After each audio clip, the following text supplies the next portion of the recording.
Welcome to the Craig and Greg Show, presented by Maximize Leadership. Here are Craig Owens and Greg Harris.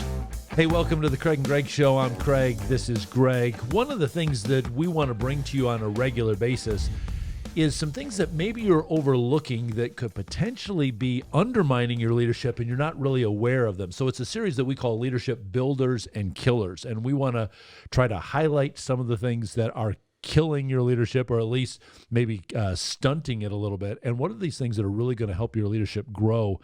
And Greg, one of the things that I think it gets overlooked a lot is the idea of forgiveness. When things don't go right, or when you get hurt, what do you do with it at that point? Yeah, I think for all of us leaders, you're going to have some great examples, I know, because we've been hurt. No pressure. But again, I think that's something for us in leadership to recognize. You are in leadership, you will have wronged things against you. Mm-hmm. And you also maybe have to ask forgiveness, which is a two-way street of wronging, and then have to apologize to an associate or whatever. I think the forgiveness part, when we carry it, it really brings down our energy and what we bring, and it's already a tiring position. Yep. So the forgiveness, and the opposite killer is? Grudges. And it's kind of holding that bitterness maybe. You've seen it in people. You've experienced it in your leadership.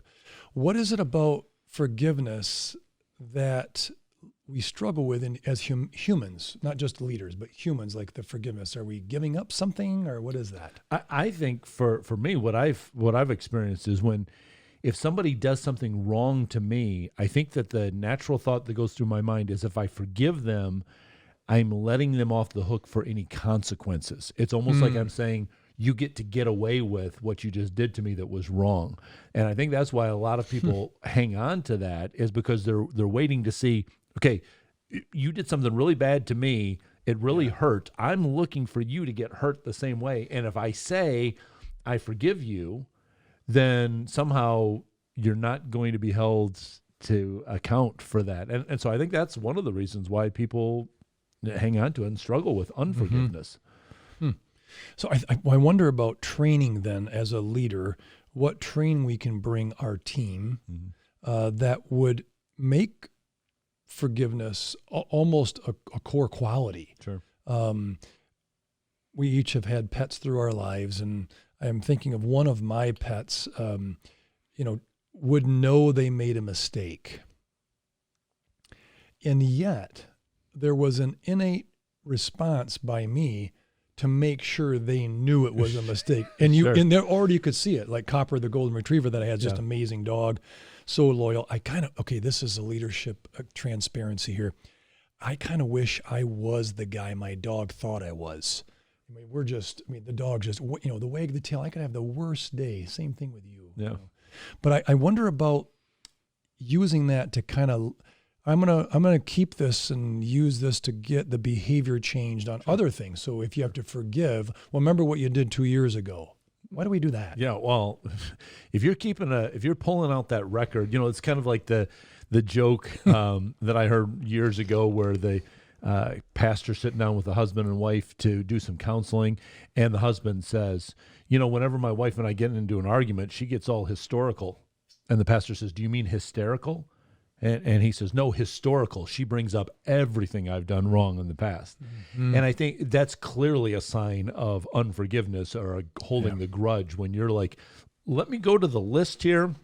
I've got it cross-referenced by years and by topics, and looking that stuff up.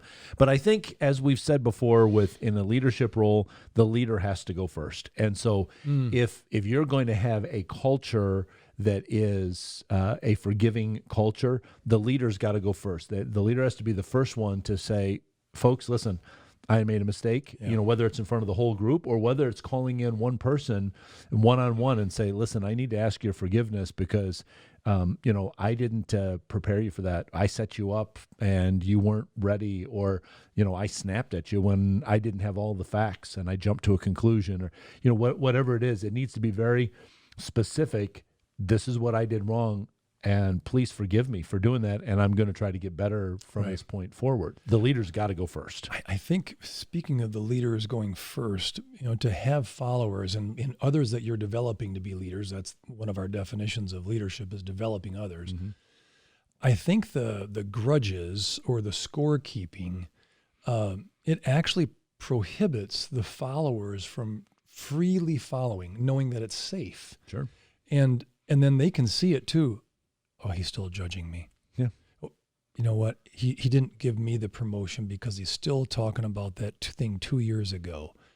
And why would a follower, a teammate, just embrace unforgiveness from their leader? Why would that be a healthy space for them? Yeah, well, especially when you see them, like, your leaders going to the computer or pulling out the notepad, and they're like, what are they writing down about me now? Right. That it becomes almost this suspicion, like if they see, you huddling with somebody else and they're from a distance, and I wonder if they're talking about me again. Yeah. And that's, that's not going to foster the camaraderie and the transparency and the teamwork. I mean, you're not going to be really a team when you're doing that. So everybody's got to know that, hey, if I made a mistake, I'm going to own it, and I'm going to ask forgiveness for it. And then I realize when I ask forgiveness of you, that you're not like, okay, well, I kept track of it, and I'm going to at some point pull it out and say, but it really needs to be, hey, that thing that was forgiven was forgotten. And so it becomes that two-way. Then I know that I can forgive, and I know that you will forgive me of that and not bring it up again. That's good. I'm thinking of a person in my career that was very punitive. And I think a lot of it comes back to unforgiveness. And part of it was his interest in having control. Just so important. It was just his lifeblood of control. Like, he wanted to know who punched in late for work. He wanted to know who didn't come to the company picnic. It's like, but the people that did you celebrate them? And this person was just wired poorly on a lot of facets. And of course, he thought everybody reported to him too, Sure. But it's the punitive part that really punishes a mistake-prone culture, and now you're thinking you have to have a mistake-free culture. What does that do for productivity or people's initiatives if they know, boy, you can't make a mistake with him? Well, that was a previous episode that we talked about, that it needs to be a safe place to make mistakes in your culture. Otherwise, nobody's going to grow. But I think that forgiveness has to be there, or otherwise nobody's going to want to make a mistake. But, you and I talked about when we said that the leadership builder was forgiveness and the killer, we're like, what's the opposite of that? One of the words that we kind of played around with was maybe prejudices. Yeah. Like you're going to view somebody different. And I think that that's what happens when you don't forgive, or when it's an unforgiving culture. I think people have these lenses on where they're looking at everybody in a suspicious way. What's the agenda over here? Are they thinking this about me? Are they? And again, where do you think you're going to go in that kind of organization? I wonder about another thing for us as leaders, those watching, and even our own experiences. Does the unforgiveness or grudge create distrust or an unwillingness to trust? Sure. Go ahead. I think back in my personal life, having a time where I was really attacked. I had people saying all kinds of lies about me and really attacking my character. And I remember struggling with, I don't want to forgive them. I mean, they need to feel the weight for, and the pain that they're causing me. They need to feel it themselves. And then, I had a friend of mine that kind of sat down with me and said, they're never going to feel as painful as you are, because they think that they're right in saying what they're saying. Even if you can confront them on it, they still think that they're right. They've gotten their mind so twisted that way. And so if you don't forgive them, you're not hurting them by doing that. The fact that you're withholding, he says, in fact, it'd be the other way. If you forgive them and begin to treat them like they're a forgiven person, that's actually going to bother them more than you trying to fight fire with fire. And I'm like, really? But I tested him on it. I said, okay, what do I got to lose? And so I just started treating people as kindly as I could. In fact, you mentioned pets earlier. I got my dog right at this time, and I named her Grace. Yeah. On purpose, because I needed that in my life. And one of the acrostics that I use a lot with my congregation at church, GRACE stands for God's riches at Christ's expense, which means I get all of God's blessings. Jesus paid for it. It's nothing that I did to earn it. Right. And that's really what grace is treating somebody totally different than what their behavior would merit. And so when I began to be kind to these people, and when I began, oh man, did it bother them that I was, not like lashing back at them. It's like, let's have a good, they want a fight battle. here. Yeah. Oh, I refuse to fight with you on this. I'm just gonna, This ties in a little bit, maybe a lot, to your book. I think forgiveness is paramount to servant leadership. Because without forgiveness, you really can't go to the depth. Absolutely. So maybe tie in your book, what you've learned, the metrics, etc. Maybe a promo for your book if folks are interested and haven't heard about it. But seriously, I think unforgiveness is opposite of servant leadership. Forgiveness is so paramount to that. Right. Well, one of the stories that I tell right at the beginning of the book is an example from the life of Jesus. In John chapter 13, verse 3, it says that Jesus knew that he was from the Father and that the Father had put everything under his control. At that moment, Jesus knew he was the most powerful person on planet Earth. And what he chose to do with all that power is to get down on the ground and begin to wash the disciples' feet, including a man named Judas, who had already gotten the wheels in motion for betraying him. And he still washed his feet. And I love that statement. You'll hear people say sometimes Judas betrayed Jesus with clean feet. That Jesus had washed his feet along with all of the other disciples. He didn't hold any grudge against him. And that is the ultimate picture of a shepherd, of a servant, is that they're saying, regardless of what you have done, what you're planning to do, I still can treat you better. I can still treat you, and serve you the way that a leader needs to serve. And so I think you nailed it on the head there. You can't serve, you can't shepherd if you're not going to be a forgiving person.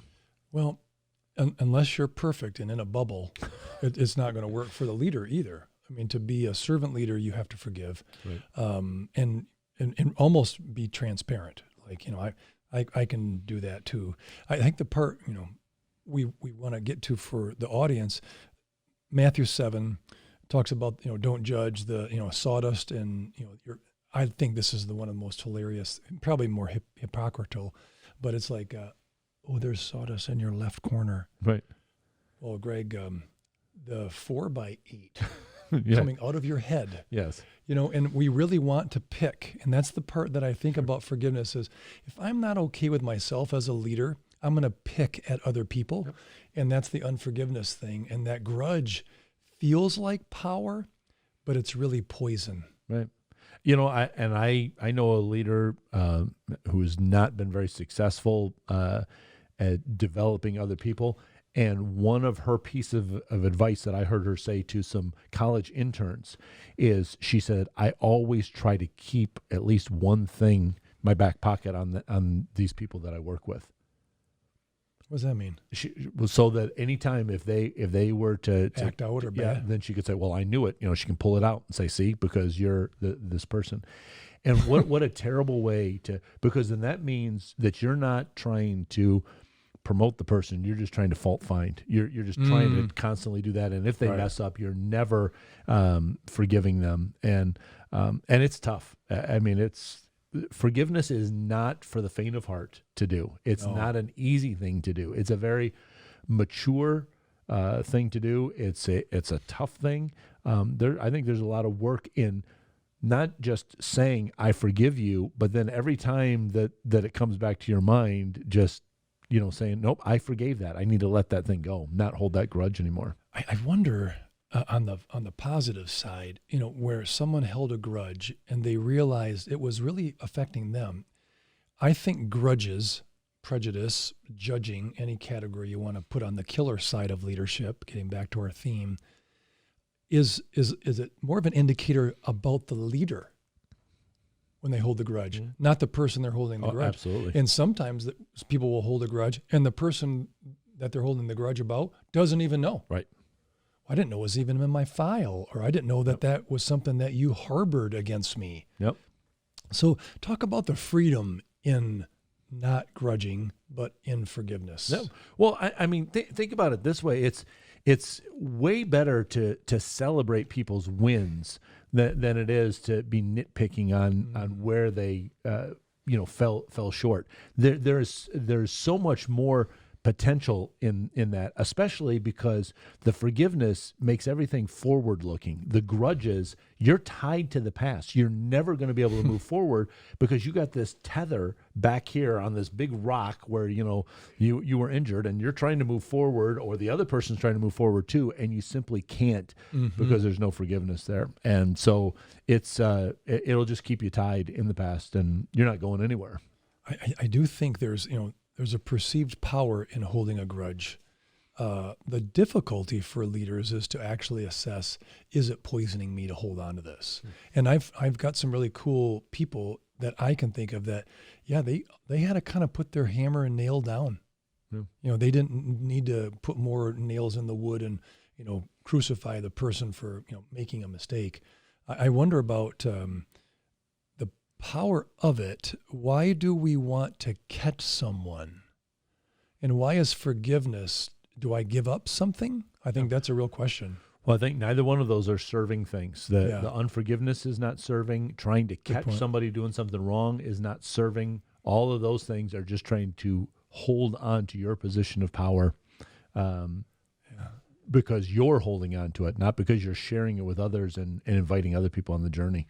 You've had relationships, our relationship, I've had relationships where you're like, I need to forgive this because I want something better. And holding on to it really prohibits it. I'm going to read a quick quote I put down here. So forgiveness doesn't erase or change the past. It's true.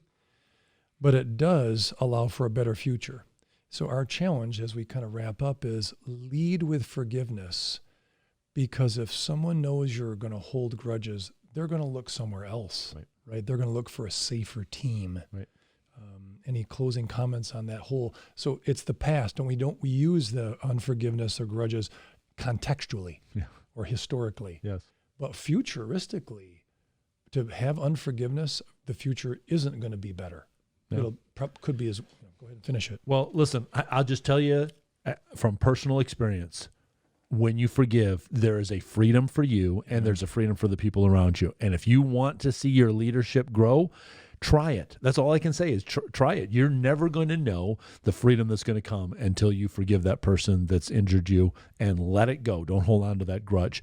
That's part of the thing that we want to help you with, especially in our coaching huddles, where we have an opportunity to help you maybe reframe that spot where you've been hurt or held back from something in the past, that we can say, hey, listen, what if you were to let this go? What if you were to do it this way, and help you be a little bit more future looking. So check out our website and click on the link on coaching huddles, and you can find more information there. You can fill out a form just to get some general information about it.